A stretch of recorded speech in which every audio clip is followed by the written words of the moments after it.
this here is my 1983 380 SL, which I've named Cherry, and because it really is a Cherry SL.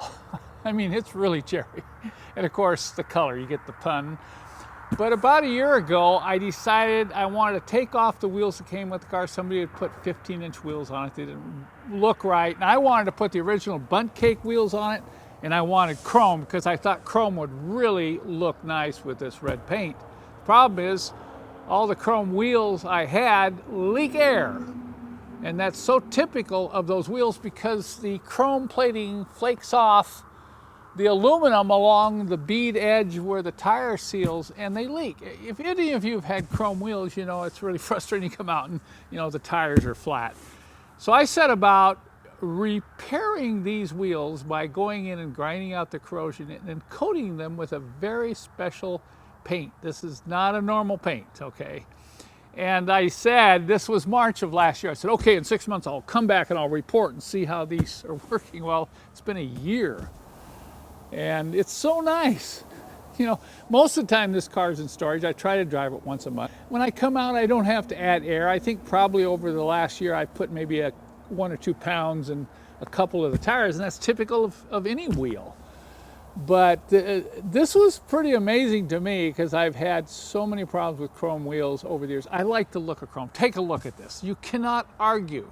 As we go around this 380 SL and take a look at it from different angles, it just looks right with chrome wheels, and the factory chrome wheels at that. I don't like aftermarket wheels on these SLs. I know it's a personal opinion, so if you like them, that's fine. I also decided to separate one of the tires from the wheel rim after a year to see how the miracle paint was bonding to the aluminum, because that's really the key. You've got to have something that fills the pits, and you've got to have something that bonds the chrome and prevents any further corrosion, because it's the moisture that gets down in there, when you drive the car in the rain or wash the car, and that moisture gets trapped and causes dissimilar metal corrosion. Well, I was pretty impressed here. Take a look at what I found when I broke the bead on this one tire. So I broke the bead on both sides of this tire, and I'm in this edge here, which I worked on, and I'm trying to see if any of the miracle paint has peeled off. And I know it's going to be hard to see that, but if you look right in here, you can see it's still all in place. And if I run my finger, it's real smooth in there. You remember when I started on this repair, there was a lot of heavy pitting right down in through here. And this is still smooth all the way along here without any signs of delamination of that miracle paint coating. One thing I should point out here is if you do this repair on your own wheels, don't reuse your old tires, because they're going to have little indentations and flaws that were created from the corrosion. So new tires are a must. I put the new tires on here, seal these up, and I'm pretty happy with the result. Now, I know some of you watching this probably did not watch that video a year ago and you don't know what I'm talking about. So I'm going to attach that old video now to the end of this video. So if you've already seen it, you don't need to continue, but I at least wanted to come back a year later and report, yes, the repair did work.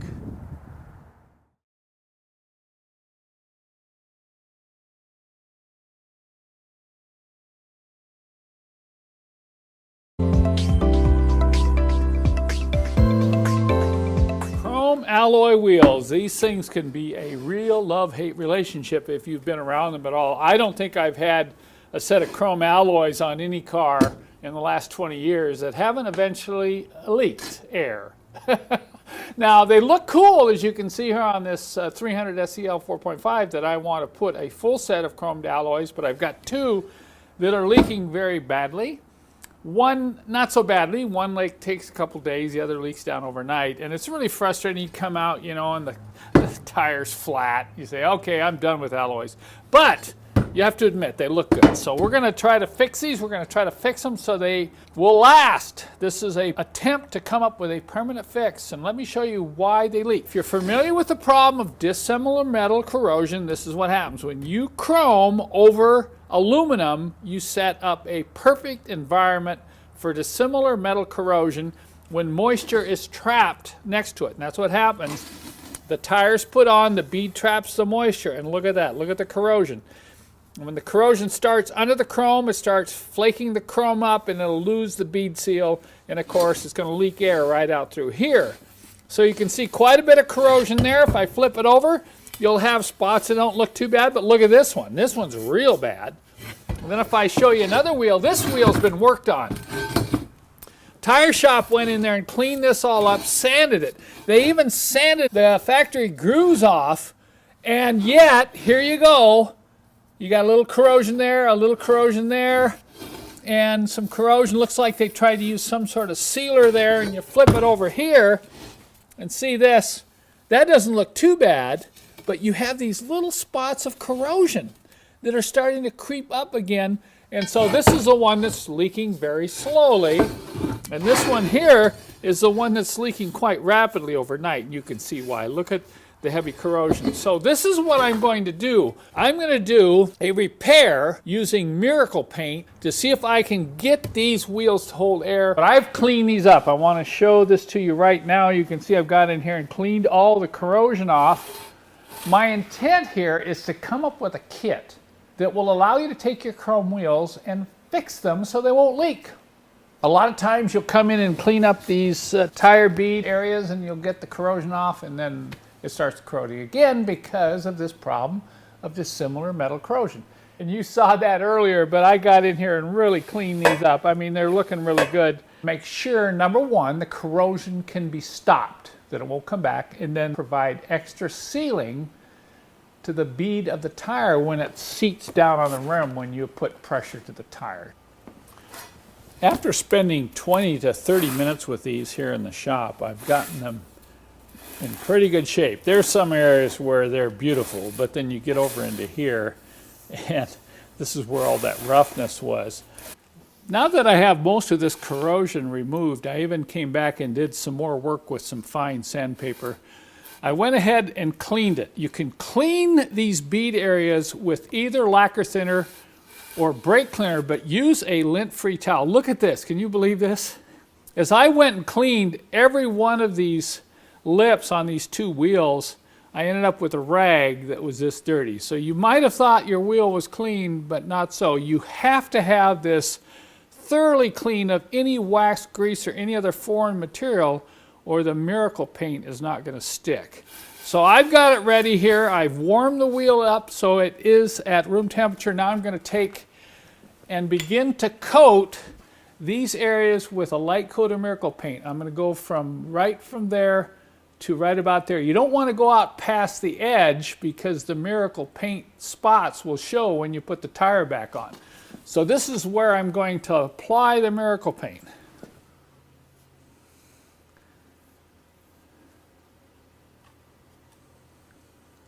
I won't need to show you this whole operation in this video, but I'm just going to show you a section.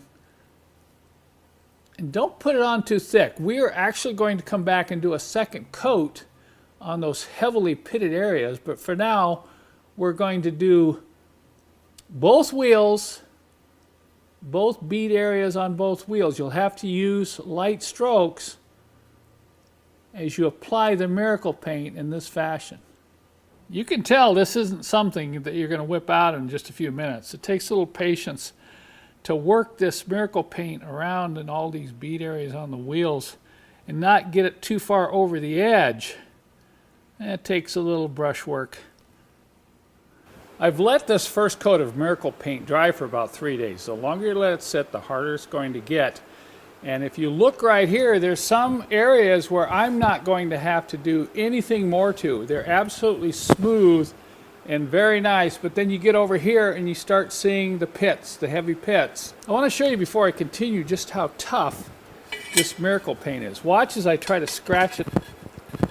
This particular wheel had a lot of corrosion on both sides. It was pretty deep in spots, but it wasn't as bad as that previous wheel you looked at. So this got 2 coats, and you can see that I've sanded through, and I've got it real smooth. And of course, if you break through to a little metal, if it's smooth there, that's fine, because there was no corrosion right in there. A lot of the corrosion, you know, hangs out right in that valley right there. So you can see this one's all smooth and ready to go. And if I flip it over, here you can see there were places on this wheel it wasn't bad at all. And you just don't even need to coat that. It just to kind of sanded that off. You can see this is very smooth. Once again, I think there were probably a couple spots I just had to dab on the 3rd coat to get it to smooth out. But that's what it should look like when you're ready to mount the tire. Now, it's been about 5 days and there's no leak down. Look at how nice those chrome wheels look on this 380 SL. So they say the proof is in the pudding. So I'm going to report back in 6 months and let you know if these wheels are still leak-free.